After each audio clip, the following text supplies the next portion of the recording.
So I pulled the Queen of Swords and the Nine of Wands for the last 2 weeks of December.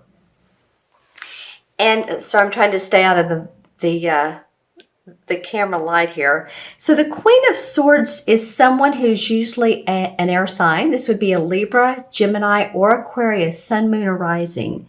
And she is someone who's very distinct in how she acts. She's analytical. She's a little sharp sometimes, a little sharp-tongued, but not really. I mean, she can be smooth around the edges. The swords just say that, she cuts through the BS. She's intellectual, analytical, unlike the cup cards, for one, that are very much about what we love and they're romantic and that. The swords they're different. They're about our thinking and our thought process. And then we have the Nine of Wands. And if you look at the way the cards lay out, it looks like she's giving him a helping hand. This guy has been through some battle here. So I don't know if for some of you Scorpios, if it's around your work, because the wands do in fact represent the work that we put out in the world, our passion. It represents the fire signs. So passionate about what you do. And maybe you've been having to stand up for yourself around that. I mean, it feels like he's guarding his babies here, right? And so this could either go one of two ways. She's either as an air sign or someone who's very, feels like possibly a boss. And this could be a man or a woman, by the way. So it could be a male boss, authority figure. Excuse me. It could be a judge handing down a court case resolution, something like that. And yet it feels like there's a little bit of guarding around that. So she's either on your side or because it feels like she's giving you a helping hand. But this guy here, he's like, I don't know. I don't know if I'm into what she's doing. He sort of backed off. So I don't know if someone, the air sign, it might be someone's wanting to help you and help you get to your, where you want to be with your job. Maybe your job is like, I don't know if I'm, doing the right thing, or if, if I'm having to cover for myself, cover hours for other people. People have not let you down, but you feel like you've let others down and you've really had to stand on your guard. So this queen could be, again, she could be helping you, or she could be more of a boss. So let me know in the comments below, Scorpio, too, who this court card is, because of course, not all of you are born on the same day, same hour, same minute. You know that. So she's not, or he, going to be the same for everybody. But let me know. Now, for the first 2 weeks of January, I have here the Five of Swords and the Ace of Pentacles. Completely different cards from each other. In fact, they're not even facing each other. While these two are facing each other and feel like they have a conversation going on, the Five of Swords is facing away. So it feels like maybe out of this standing up for yourself, you've had a battle of words. Again, because the swords represent our intellect, our thinking. And he's holding two of the swords, and two here and then a third one. And these other two have put theirs down, if you can see that. There you go. So it feels like that you all possibly have been through some conflict or holding your words back. We are in Mercury retrograde. Now, we're not going to be the first 2 weeks of January, but there is a shadow period. And Mercury goes back direct on, I want to say December 22nd, but we still have a 2-week shadow period. So it might be, Scorpio, that you're really having to watch your words around people, what you're saying. Maybe you're the one that's coming off a little bit sharp. If not, then, if this isn't you, if this is someone else and you're over here and you've had to kind of release the reins a little bit, then it may feel like someone has one over on you, either at work or at home. I'm just looking at these two, and they feel very similar, don't they? The Nine of Wands, he's guarding his post, while the Five of Swords, he's like victory, success over other people. So I've said that very dramatically, but that's the feel of this particular card. Now he's facing away, which makes me happy, the Ace of Pentacles. And this is a really auspicious card. It's blessings from the universe of good health, good finances, new beginnings in health and finances. And, if I guess you could look at it that, excuse me, the hand is coming out of this card. So it might be that, if you're the winner of this wit or confrontation, that there's joy and abundance that comes out of it. You see what I'm saying? I mean, it feels like there's some hiccups along the way, and this Queen of Swords she's in the mix somehow. And yet at the end, there's the Ace of Pentacles. So either you're going to receive promotion, bonus, new opportunity of growth, hear about news of, again, all those things, employment, compensation package that's really nice. Maybe around the first of the year. Now, oftentimes companies do that. They will come up with new compensation programs. So if you're in sales, for instance, and you have a certain quota, maybe they'll, arrange the package to where you can make more money, or you feel like you can make more money. Or if you are on any project where the bottom line is what counts, then it feels like that you guys might be doing okay. It's the Ace of Pentacles. I love to see the Ace cards of any of the four suits. Okay, let's see what the transition card is that implicates one month to the other. What instigates this whole thing? Okay, this is the King of Pentacles. So this is an earth sign: Taurus, Virgo, Capricorn. You have a couple people in your spread here, Scorpio. And I said Virgo almost accidentally. So this, you all let me know again if this is a Virgo person. This is someone who's very good with money, takes care of their health. They're a master at the bottom line, at their finances. They have a good profit sheet. They're in the black. They're not in the red. You can see how he's dressed well. He has his castle back here, and he's dressed nicely, and he's not overweight or underweight. He takes care of himself. He's into fitness.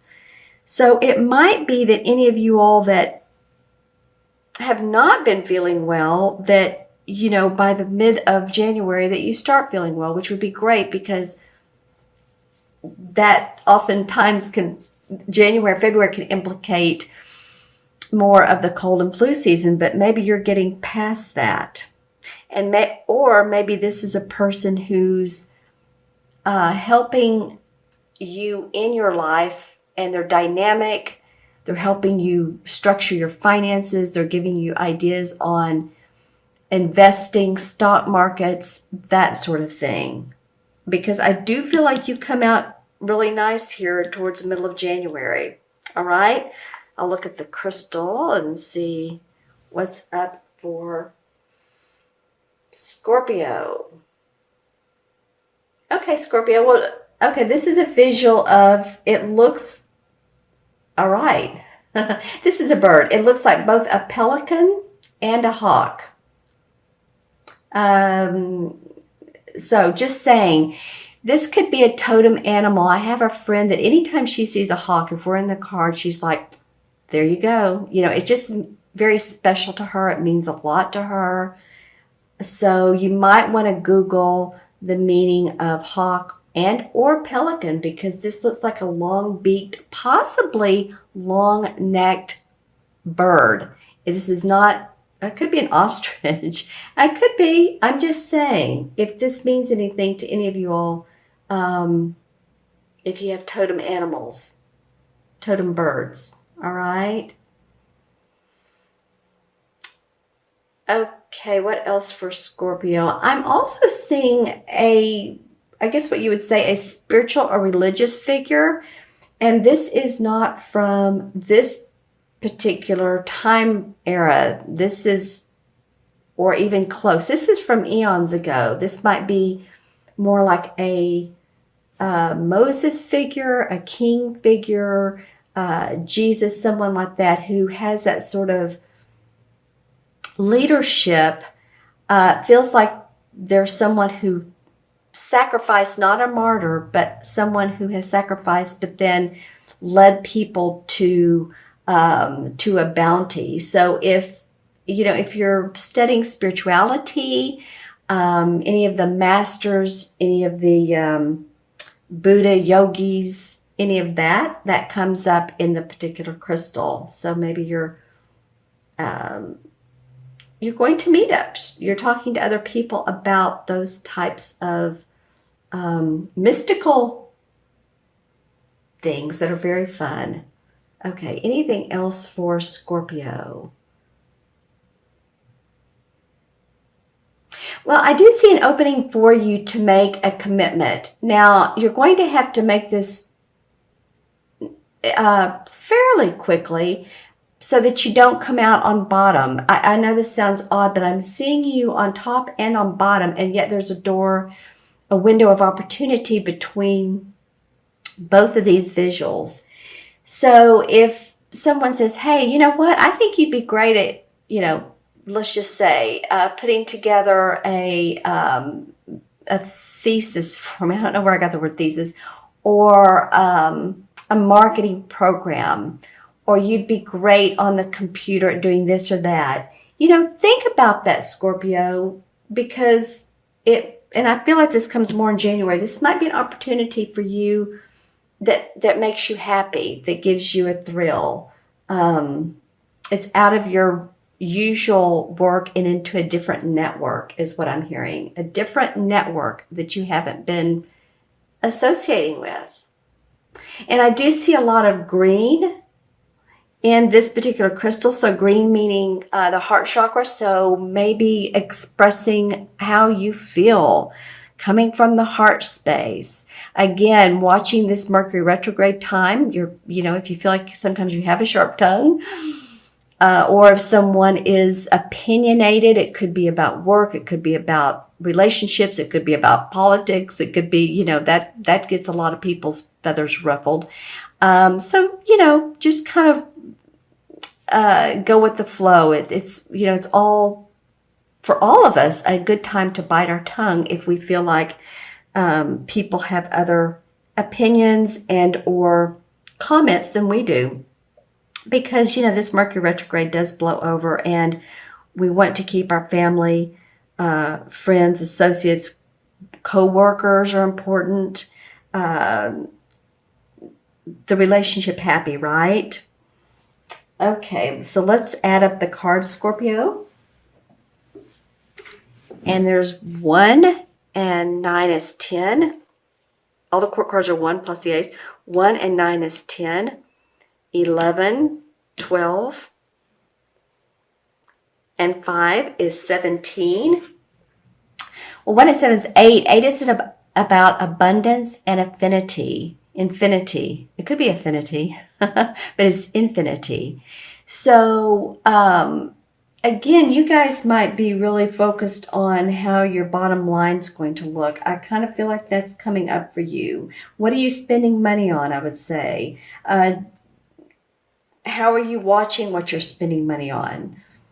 How are you saying, okay, well, I'm going to hire someone to clean, but I also want to get a massage. It's those types of things. And then 17 in the major arcana cards is it's the star card. And I want to go back a little bit to what I was just saying, watching your bottom line and how you're spending on each expenditure. Your balancing act for allocating different monies. Okay. All right. So this all adds up to the star card. and number 17 in the major arcana. And this is really a misunderstood card. If you'll remember, it's the card where it's a nude woman. And she has one foot in a pond where she's flowing water, and she has another foot on the ground, and there's stars all around her. So usually this card indicates to me that your angels and your guides are around you. They're giving you messages. So if you're getting intuitive hits, Scorpio, then that wouldn't be unusual for you anyway. But notice them, acknowledge them, follow through with them. This is also represents the astrological sign of Aquarius. So maybe if you have any Aquarian friends, it also is, we're moving into the age of Aquarius, which is fun. The major word for this particular card also is hope for the star card. So I feel like with these different issues, communication, standing up for who you are and what you've done and your work, and this here, that I still feel like, you're feeling like, okay, there's still a lot of hope. We're all going through, I say we all, a lot of people are going through transitions and transformations right now. So you might be very well one of them.